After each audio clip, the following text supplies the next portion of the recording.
Hello friends, कैसे हैं आप सब। तो देखिए, मैं आपके लिए प्रस्तावना का जो मैंने आज ही अभी थोड़ी देर पहले जो वीडियो डाला था, लूसेंट से हमने जो प्रस्तावना का पोर्शन ख़त्म किया उसका मैं शॉर्ट नोट्स लेकर आ गई हूँ।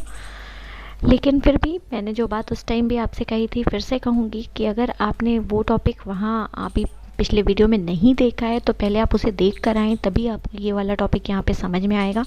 क्योंकि ये सिर्फ क्विक रिवीजन के लिए है। ये आप एक बारी जब उस टॉपिक को देख कर आएंगे उसके बाद इसे देखेंगे तब आपको ये समझ में आएगा। और फिर बार बार अगर आपको देखना है तो आप ये वाला फिर देख सकते हो, लेकिन एक बार आपको वो वाला देखना तो पड़ेगा, क्योंकि उसको देखे बिना आपको ये वाला बिल्कुल बुकिश लैंग्वेज लगने लगेगी। आपको लगेगा जैसे कि हाँ, ये तो हम किताबों में भी पढ़ते हैं, इसमें नया क्या है। क्योंकि वहाँ पे मैंने आपको डिस्क्राइब करके समझा रखा है, इसलिए पहले आप उसे देख लें और उसके बाद आप इस वीडियो पे आएँ। तो चलिए शुरू करते हैं। बस 5 मिनट के लिए ये वीडियो हम लोग रखेंगे। इसमें मैं ज़्यादा कुछ एक्सप्लेन नहीं करूँगी क्योंकि वहाँ मैं बहुत डिटेल में एक्सप्लेन कर चुकी हूँ। इसको बस पढ़ते चले जाना है और मैं आपको बस ये बता दूंगी कि आपको अगर कुछ समझने में यहाँ मेरी राइटिंग में या किसी भी तरह की कोई दिक्कत आती है तो मैं आपको क्लियर कर देती हूँ। देखिए, पहला पॉइंट मैंने लिख रखा है कि प्रस्तावना का विचार यूएसए से लिया गया है, प्रस्तावना की भाषा ऑस्ट्रेलिया से ली गई है। नेक्स्ट पॉइंट लिखा हुआ है कि प्रस्तावना या उद्देशिका को प्रस्तुत किया था जवाहरलाल नेहरू ने। थर्ड पॉइंट लिखा हुआ है प्रस्तावना संविधान की कुंजी है। आप याद रखिएगा, संविधान की कुंजी के साथ साथ मैंने यहाँ लिखा नहीं है, आप याद रखिएगा या लिख लीजिए आप कि इसे संविधान की आत्मा भी कहते हैं प्रस्तावना को। ठीक है।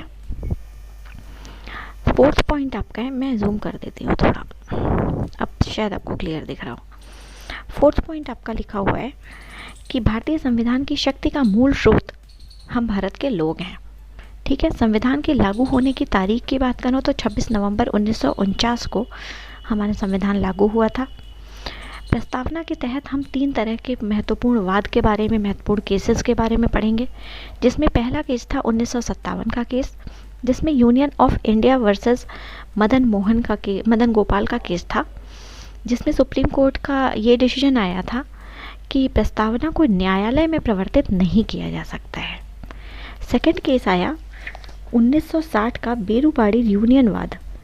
इसमें सुप्रीम कोर्ट का डिसीजन आया था प्रस्तावना संविधान का अंग नहीं है और इसलिए विधायिका इसमें संशोधन नहीं कर सकती है।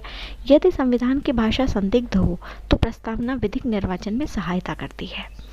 थर्ड पॉइंट आपका था 1973 का केशवानंद भारती वर्सेस केरल राज्यवाद। इसमें डिसीजन ये आया था कि प्रस्तावना संविधान का अंग है, इसलिए विधायिका इसमें संशोधन कर सकती है। सुप्रीम कोर्ट ने प्रस्तावना को संविधान का मूल ढांचा माना है, जिसमें संसद संशोधन तो कर सकती है, लेकिन यह संशोधन मूल ढांचे के विस्तार और मजबूती के लिए होगा, अर्थात संसद इसमें नकारात्मक संशोधन नहीं कर सकती है।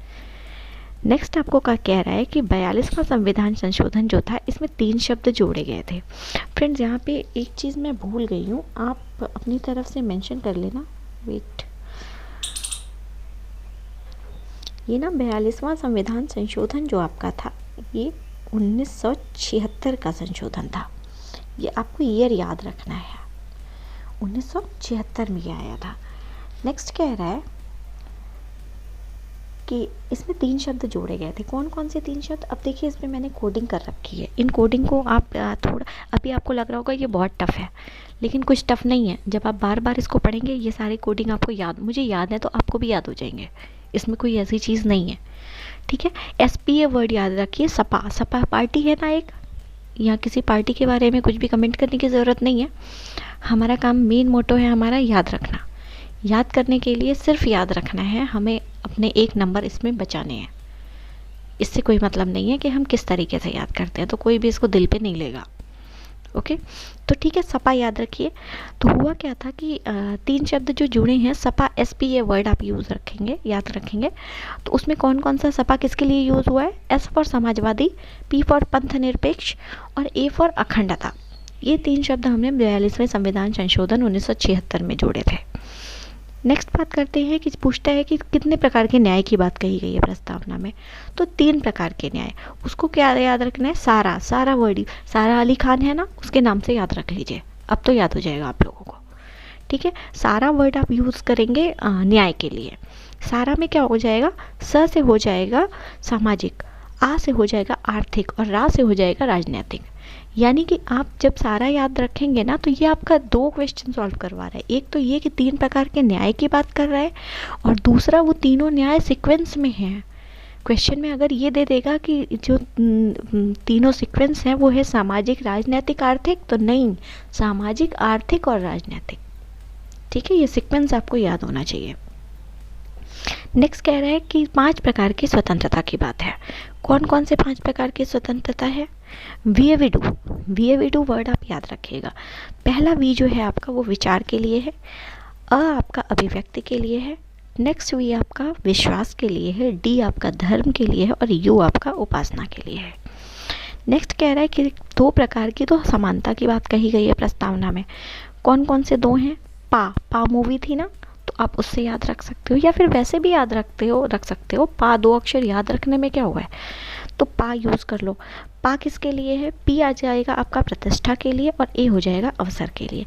यानी 3 चीज़ें मोस्ट इंपॉर्टेंट कौन कौन सी बन के आई? 3 प्रकार के न्याय, सारा, 5 प्रकार की स्वतंत्रता, वीएवीडू, और 2 प्रकार की समानता, पा।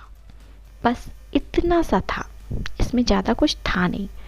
तो आपको ये चीज़ें, अभी आपको ये चीज़ें बहुत आसान लग रही होगी क्योंकि आप वो वीडियो देख कर आए। वैसे आप अगर इस वीडियो को देखते ना, तो आपको ये चीज़ें आसान नहीं लगती, लगता ये कैसे याद होगा, कैसे पढ़ेंगे।